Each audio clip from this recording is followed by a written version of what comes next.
I thought I'd die in this house. This amazing house in France. But we made a very big decision. We're moving to Australia.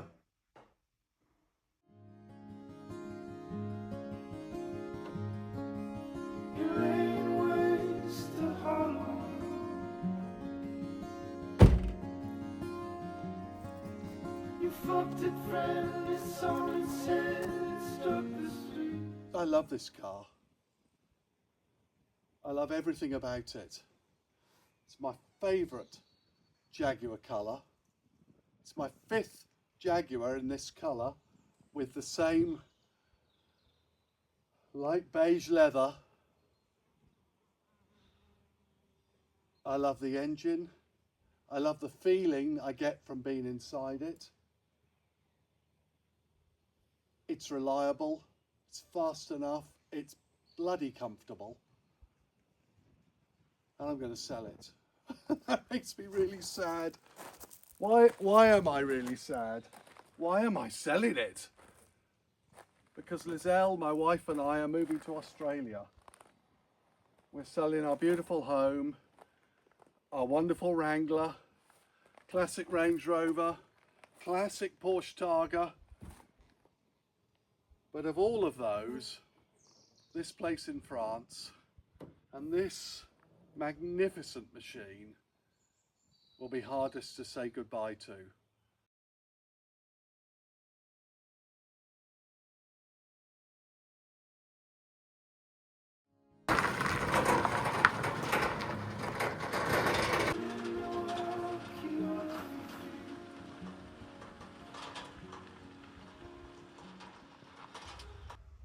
It's going to hurt when the XJS goes. And it's really going to hurt when the house goes. Mm. Where are we at with what you were doing? Oh, well, in the day-to-day, just the day-to-day, not the bigger picture yet, but the day-to-day, just getting the house ready for sale, I guess, more than anything, and realising just how much crap we own. Not crap, but crap, you know. Tell me about it. And this decluttering exercise. It's like almost as though you spend the first half of your life accumulating, and then the second half of your life trying to get rid of it. We've already reduced from 3 homes to 1. I know. And we already got rid of so much stuff. Kept a lot of stuff, haven't we? We got too much. Don't you think it feels refreshing to get rid of it? Good to do it. It's just that realization of, it's almost like a pinnacle point where you go, I never want to have that much stuff ever again. I don't. Like, it's just ridiculous. It's ridiculous. It's like stuff just to manage that's going to eventually like not matter anyway. That's just crazy. It feels lighter every time we empty, and we have emptied loads, I know, and so I think that's the thing with the photography now upcoming for each of the rooms here. To me, as you know, it's like really important. It's like so important that the house just looks so, you know, and at its best, of course. And as you well know as well, any kind of home we've ever walked in where it's a show home or a home that's trying to, there's not a lot of stuff around. It's just very so, and so it's kind of bringing the house to that beautiful point where you want to give it the best chance. I mean, that to me is the tough thing here. Well, the tough thing is we've got to get the house the best chance, but at the same time, it still tears. I mean, I've been here for 20 something years. But that's what I mean. It's like giving it the best chance has got a lot of layers to it, doesn't it? It's not just like, I'm giving it the best chance because we wanted to have a certain amount of money. It's about giving it the best chance because we love it. And obviously that monetary value it's invaluable, right? But then you've got to look beyond that and then go, okay, what are we changing it for? What are we exchanging it for? And what do we get in return? Yes, you know? I remind myself of that. And I'm really, you know what? For all of the fear that there's so many moving parts to this. I mean, we're selling the lodge. Yes. We're selling the Porsche Targa, the classic. It's worth a lot of money. We're selling the XJS. This Range Rover, we're selling the Wrangler. And we're selling the boat. Yeah. And there's a lot of emotional attachment to all of them. And of course, most of all, we're selling the house.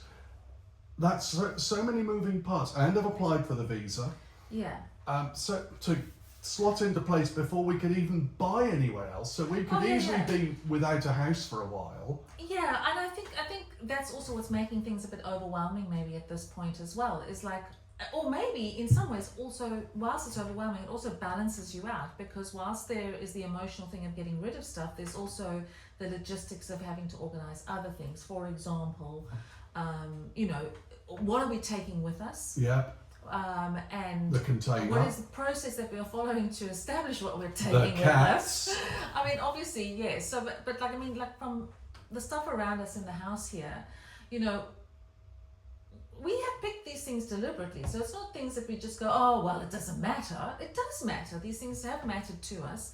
But it's also then that practical point of view of like going, okay, what's the new houses, and we don't know yet what the new house space is or whatever, but still we have a good idea. We have a good idea, and we don't want to go with too much stuff. But so, I bought this in Portugal at a time when it meant an awful lot, and these are from my furniture company. Yeah. We built this. We built that sofa, and we're not taking any of it. Yeah. It's like there's real life and soul to these things. But I also think that the pro of that is that there's a freshness or a new there's a blank canvas to it all. And you know? I am not struggling, and I don't think you are, to remind myself of the excitement of our first morning on the terrace having coffee in Bellingen. In a couple of acres, looking out over the rolling, beautiful, it's stunning countryside, the mountains in the background, listening to the whipbirds singing and all the wildlife, cup of coffee, and then wandering down to the beach, maybe Sapphire Beach, and just walking nearly alone on this white sand with a clear blue sea. Yeah. And 6 hours sunshine a day in something, winter. Something I used to take for granted for most of my life. Well, I did in Portugal, but we've had some most miserable of my life. winters I never even thought about how many sunshine hours we had. We just had them. And the other then obviously big emotional thing for us is our two cats.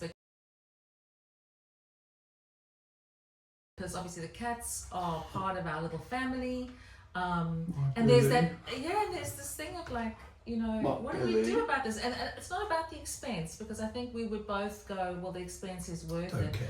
But it is the inconvenience and what the cats have to go through to get there as well. So there's that aspect. And they'll have to become inside cats. And they will have to change. They cannot be. I think I just read today in Tasmania they've just passed a law that all cats may not be let out, kind of deal. And they have to be, you know, obviously it's very different it's for very, cats. very different for cats in Australia than it is here, where we have, you know, the neighbours, you know, have a kitten load every couple of months. You know, it's fine. It's not an issue. It's a problem in Australia. And, you know, there's that as well. So there's, so where I'm at is just in the middle of all of that nonsense. Well, some days it doesn't feel like, oh my God. I feel a bit like that today because I've just written to the estate agents who we've just appointed. We're still weighing up what price to put the house on it, and I don't know the answer to that because we do want a quick sale, but on the other hand, we don't want to give it away. No.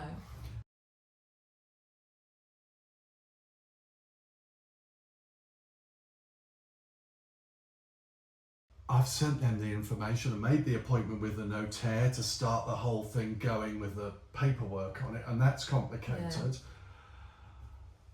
and slow in France. The boat, we've got the broker organised. Yes. And we know him. He's Dutch and he's good, so I think that will be okay. Although it's a very long way for him to travel to get to the boat, and for us to travel to get it sold. But that's a much shorter use than we were planning on the boat, and a much shorter ownership than we were planning. Yeah. The Wrangler trade-in. That's on the one hand that'll hurt, but on the other we're getting a more comfortable long distance car, and we'll only have one car because we don't want to lose money on cars. Everything is focused on this one goal of getting the maximum amount of money to buy our plot and buy our house and buy a car in Australia. Yeah. And it's a worthwhile goal, but I mean, I'm going over to the UK in a few days. You're going to see Sean in Palma.